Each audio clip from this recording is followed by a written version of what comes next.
नमस्कार। हमारा साप्ताहिक कार्यक्रम to the point with Anand Vardhan.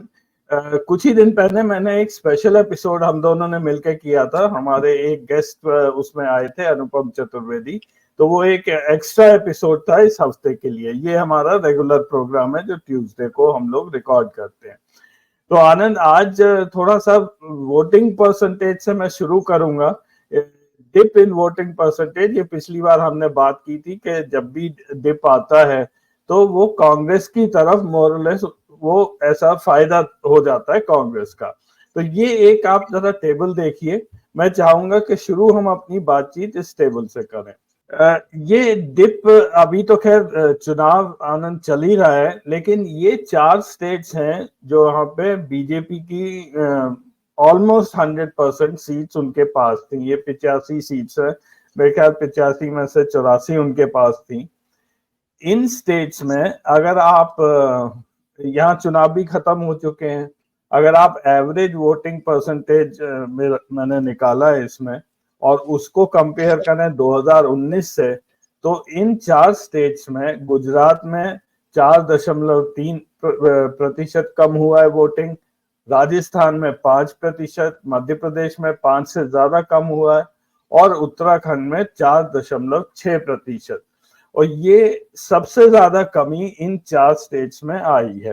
तो मेरा ये प्रश्न है कि अगर वोटिंग परसेंटेज कम होता है उससे बीजेपी का नुकसान होता है, तो ये 4 स्टेट्स ने तो मैक्सिमम कंट्रीब्यूशन दे दिया है on the negative side.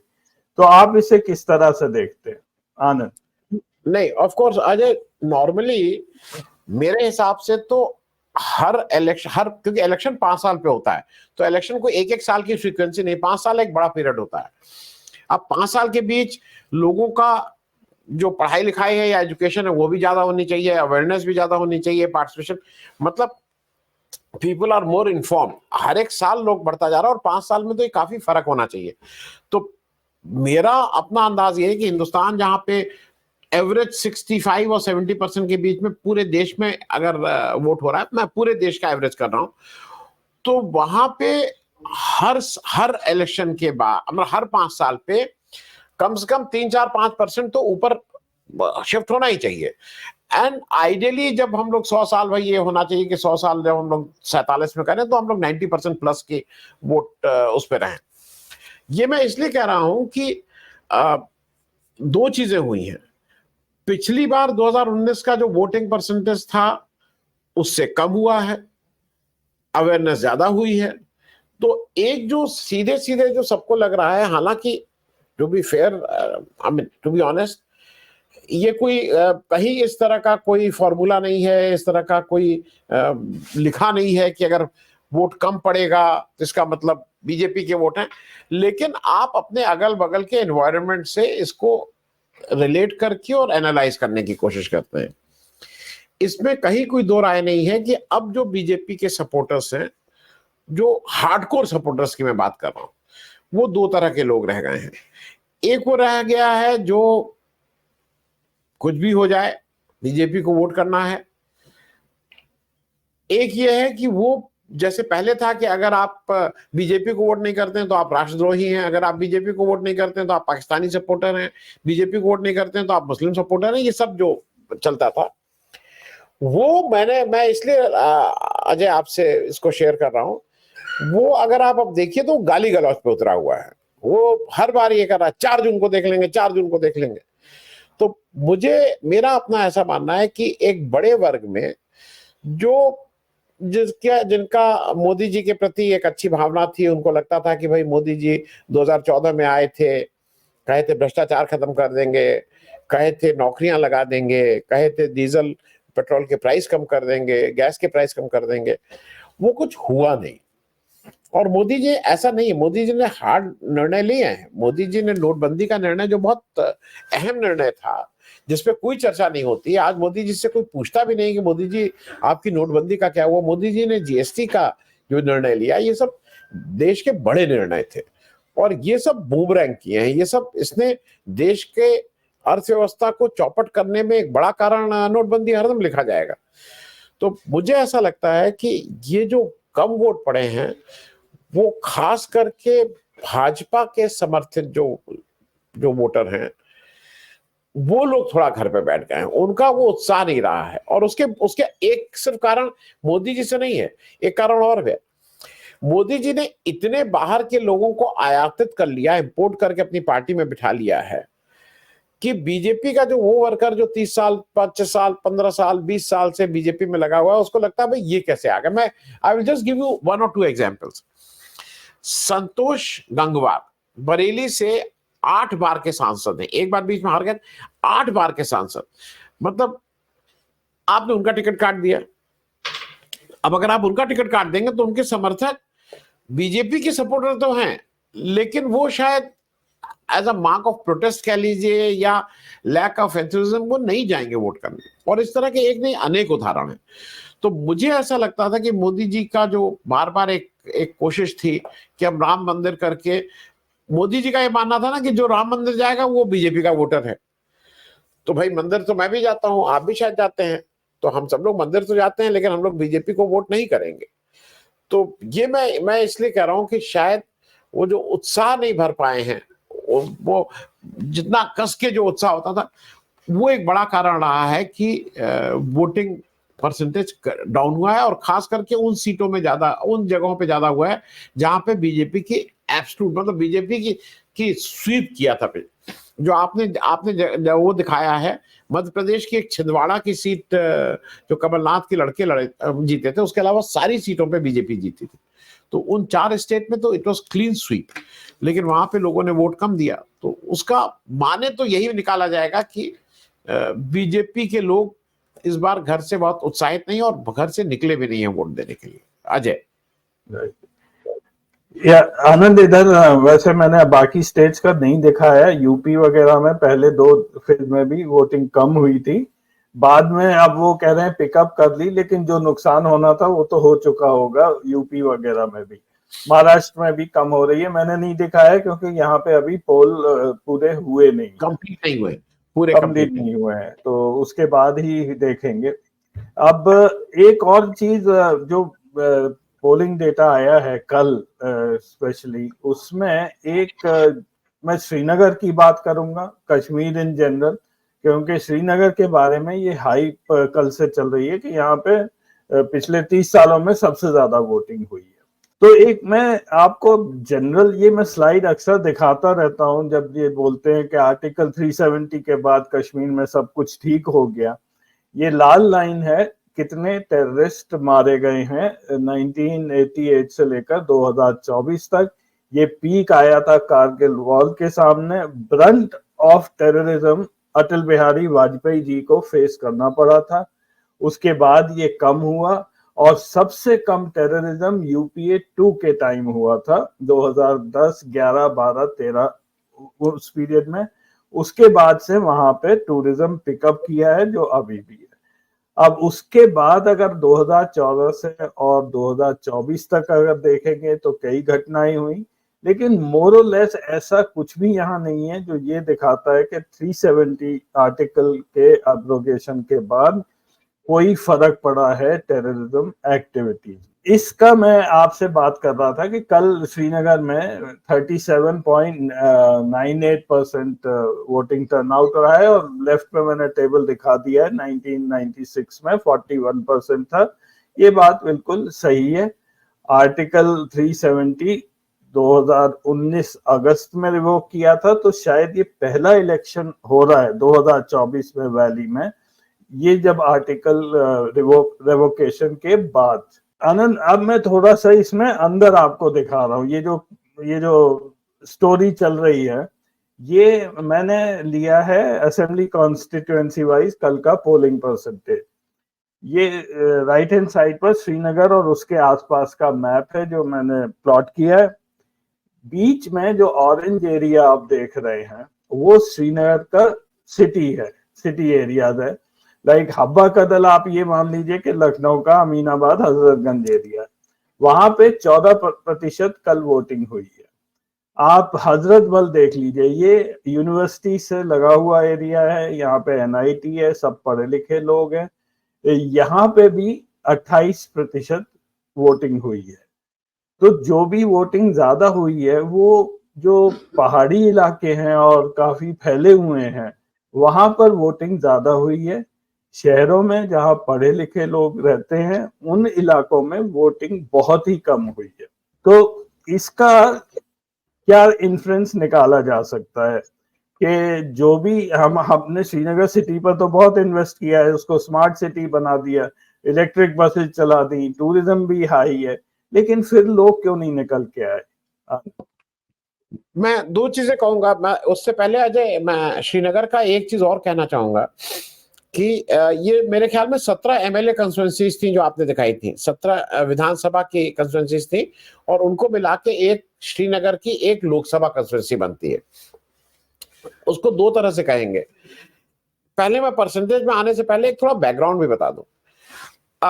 Modi सरकार इसको अपना जो आज की तारीख में, जब अगर आपको याद हो इलेक्शन शुरू किया था, तो राम मंदिर के बराबर, मैं बराबर बोल रहा हूं, अगर वो अपना ये जो कहते थे ना कि मेरा सबसे बड़ा अचीवमेंट 10 साल का, तो एक राम मंदिर और दूसरा वो उसी सांस में 370 को भी बोलते हैं, हमने 370 हटाई, हमने 370 हटाई। फिर वो ये बार बार कहते हैं कि 370 हट जाने के बाद कश्मीर की बहुत तरक्की हुई, कश्मीर में बहुत अमन चैन हुआ, कश्मीर में सब कुछ ठीक है। उससे दो प्रश्न होते हैं। एक प्रश्न यह है कि भाई एक फिगर ये नहीं देते हैं कि अब तो 5 साल हो रहे हैं, करीब करीब 4.5 साल हो ही गए हैं, 370 हटे, 9 अगस्त 2019 में हटी थी। एक जो सबसे बड़ा जिसपे इनको वोट लेना होता है, और सिर्फ वोट वही नहीं पूरे हिंदुस्तान में लेना होता है, वो कश्मीरी पंडित की बात करते हैं। तो क्या कोई फिगर है कि कितने कश्मीरी पंडितों को आपने वापस रिहेबिलिटेट किया कश्मीर में और जम्मू में, मतलब उनको अपने घर भेजा, कश्मीर अपने घर भेजा? वो नंबर्स, क्योंकि आपकी की सरकार है, आप वहां, आप ही के मनोज सिन्हा जी हैं, आप ही सरकार चला रहे हैं। दूसरा मुझे एक और चीज अजय लगती है कि आप जैसे अगर कोई भी कुछ करता है उसके बाद एक पीपल्स मैंडेट माना जाता है, उसके बाद जो इलेक्शन होता है उसको ये माना जाता है कि लोगों का इसमें आप उस इलेक्शन के प्रति क्या राय है। तो 2014 में लास्ट जो जम्मू कश्मीर के लोग हैं उन्होंने आखिरी बार इलेक्शन मताधिकार का प्रयोग किया था। 10 साल हो रहे हैं, क्योंकि 2000 माफ कीजिएगा 2019 में लोकसभा भी किया था। 5 साल हो रहे हैं, वो फिर से अपने मत का प्रयोग करने जा रहे हैं। बीजेपी का ये मानना है कि उसने ऐसा चमत्कारी काम किया है कि वहां अमन चैन है, लोग बहुत खुश हैं, सबको बहुत नौकरी मिल गई है, सब जगह। अच्छा, मैं एक बहुत बेसिक चीज पूछ रहा हूं, कश्मीर में बीजेपी ने अपना कैंडिडेट उतारने की हिम्मत क्यों नहीं की? क्या कैंडिडेट ही नहीं मिला? और ये मैं इसलिए कह रहा हूं कि 2019 में भी श्रीनगर में बीजेपी लड़ी थी, 14 में भी लड़ी थी, 9 में भी लड़ी थी, 4 में भी। ऐसा नहीं है कि बीजेपी वहां लड़ी नहीं थी, कोई आप आउट ऑफ। तो ये बीजेपी को भी इसका आंसर देना चाहिए कि वो वहां पे क्यों नहीं इलेक्शन लड़ रही, व्हाट आर द रीजंस कि वो वहां इलेक्शन नहीं लड़ रही है। तो एक तो ये बात हो गई। दूसरी बात जो आप कह रहे हैं कि जो शहरी इलाके हैं और जहां पे ज्यादा जो अब मैं देख सकता हूं, मैं पिछले साल गया था कश्मीर, श्रीनगर रहा था 4-5 दिन। जो शहरी इलाका है वहां पे बहुत ज्यादा बंदोबस्त है, वहां पे सिक्योरिटी फोर्सेस बहुत हैं, करीब करीब हर दुकान के सामने आपको एक मतलब, क्योंकि वहां की रिक्वायरमेंट है, आप उसके बिना सरकार चला नहीं सकते हैं। वहां पे एक आदमी अपना गन लिए हुए खड़ा हुआ है। ऐसी जगहों पे ये सोचने वाली बात है कि उस व्यक्ति की उस बंदूक, वो सुरक्षाकर्मी है, वो तो देश का, उसको तो आदेश मिला है इसलिए खड़ा है, उसके पास ये विल नहीं है, उसके पास अपना ये लेने का नहीं कि मुझे यहाँ खड़ा हूं कि नहीं हो। देखने वाली बात यह है कि अगर वो वहां खड़ा हो रहा है तो उसको देख के लोगों को ज्यादा सिक्योरिटी का एहसास हो रहा है, लोगों को ज्यादा लग रहा है कि we are in a very secured environment. क्योंकि अगर सिक्योर्ड एनवायरमेंट है तभी आदमी निकल के वोट देने जाएगा, या उसको देख के उसको डर लगता है कि भाई ये भाई साहब बाहर खड़े हुए हैं, वोट देने जाऊं। क्योंकि वहां पे इस तरह की भी खबरें आई हैं और कई ऑफिस मतलब कई जिम्मेदार लोगों की तरफ से आई हैं कि श्रीनगर परसे में सरकार के पुलिस के कुछ अधिकारी जो थे, उन लोगों ने वोट को कम, इलेक्शन कमीशन को कहा गया है, शिकायत की कि वोट न देने के लिए लोगों से अपील किया कि आप वोट देने नहीं जाइएगा, खबरदार टाइप्स। तो ये भी एक पैमाना है जो बिल्कुल साफ इंगित कर रहा है कि वहां केवल और केवल आप सिक्योरिटी फोर्सेस के दम पे वहां का काम को चला पा रहे हैं, क्योंकि आप जैसे ही बाहर निकल रहे हैं, जो गांव का एरिया है, जो ज्यादा खुला एरिया है, जहां पे ज्यादा सिक्योरिटी फोर्सेस नहीं, वहां इलेक्शन परसेंटेज बढ़ गया है। और मुझे ऐसा लगता है कि हो सकता है वहां से 5 ही एमपी आते हो, जम्मू कश्मीर से, लद्दाख से एक आता है 6, उस हिसाब से यूपी ज्यादा आपको इंपॉर्टेंट लगता हो कि यहाँ 80 है, यहाँ रोज सुबह शाम रोड शो करो। एक रोड शो तो आपका बनता था उस जगह भी, श्रीनगर में भी, देश की कैपिटल है। एक रोड शो तो आपका बनता था मणिपुर में भी, क्यों नहीं जा रहा है? तो ये भी प्रश्न है जो उठेंगे। लेकिन जो आपका मूल प्रश्न है, ये साफ है कि वहां पे जो सरकार है वो उन लोगों में, उनके दिल में, उनके दिमाग में ये नहीं कम्युनिकेट कर पाई अपने एक्शन से, अपनी बातों से, कि आप महफूज हैं, सुरक्षित हैं, और इसलिए लोग बाहर निकल के वोट नहीं दिए हैं, जो मेरी समझ है। अजय आनंद, ये थोड़ा सा गुलाम नबी आजाद के बारे में मैं पूछ रहा था कि ये कहाँ पे गायब हो गए सडनली। ये इलेक्शन लड़ने आ रहे थे और अगले ही दिन ये इन्होंने कहा नहीं लड़ेंगे, और किसी ने इन्हें शायद बोल दिया कि भाई मत लड़िए आप।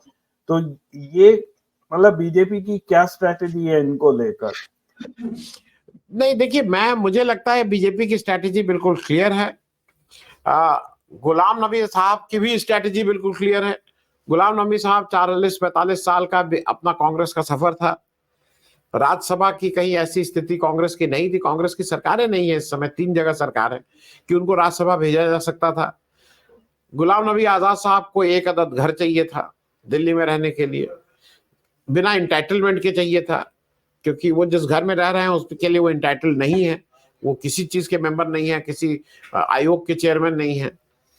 बीजेपी को एक ऐसा आदमी चाहिए था कांग्रेस में, जिस तरह की बीजेपी पॉलिटिक्स करती है, जो केवल छोड़े ना, छोड़ने के साथ साथ 10 गाली भी बके, क्योंकि वहां जितनी आप ज्यादा गाली बकेंगे उतना अच्छा है।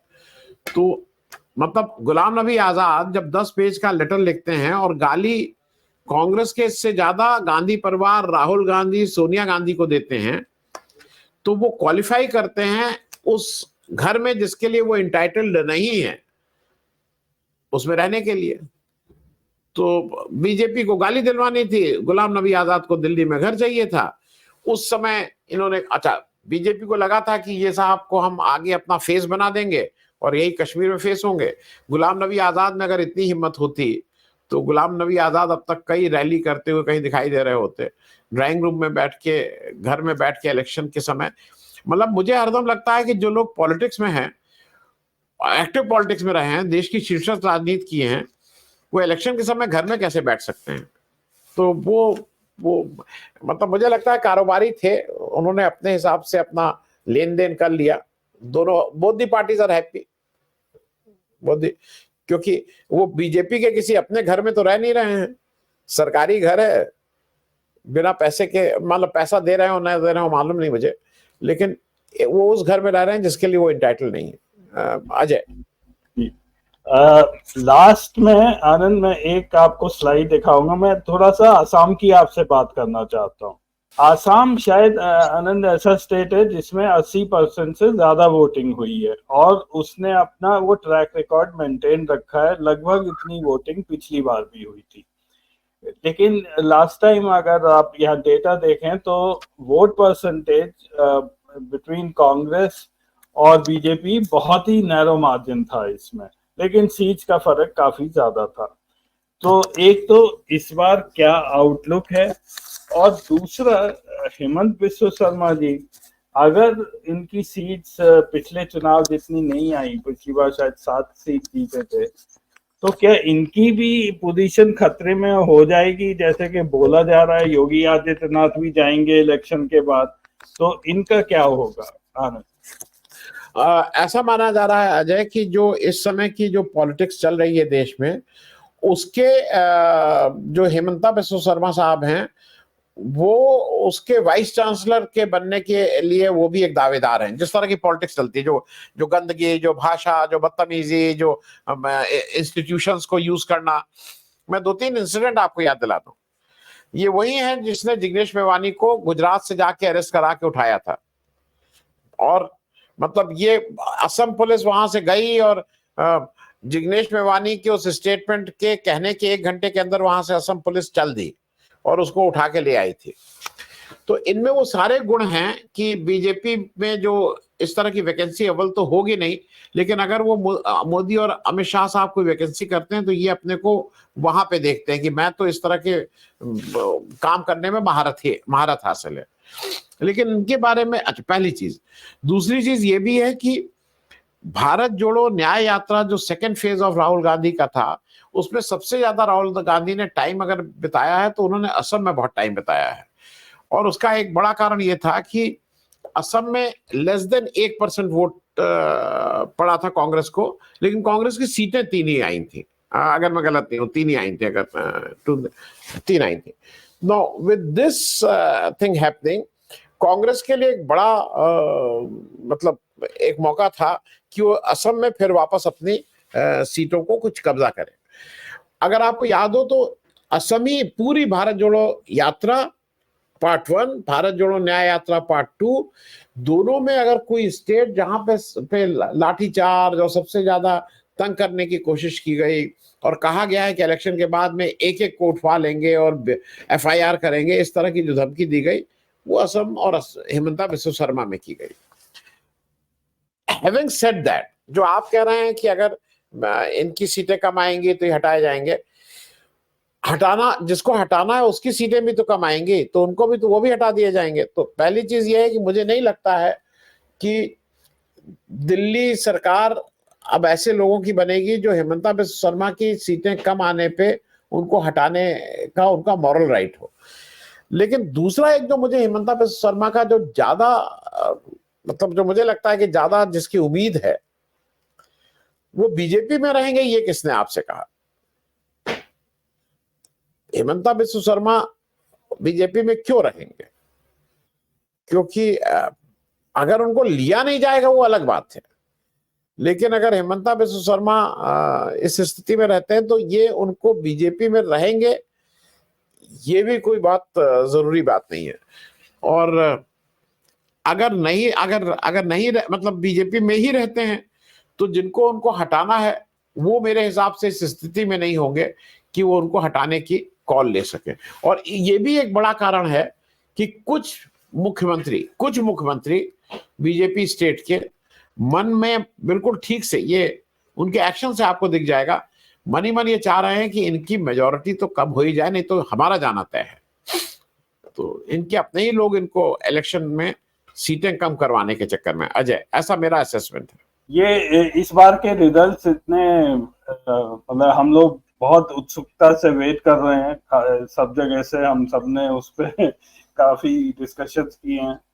Anyway, thank you so much Anand for your point of view as usual. अगले हफ्ते मिलेंगे। Thank you so much. Thank you Ajay, thank you so much.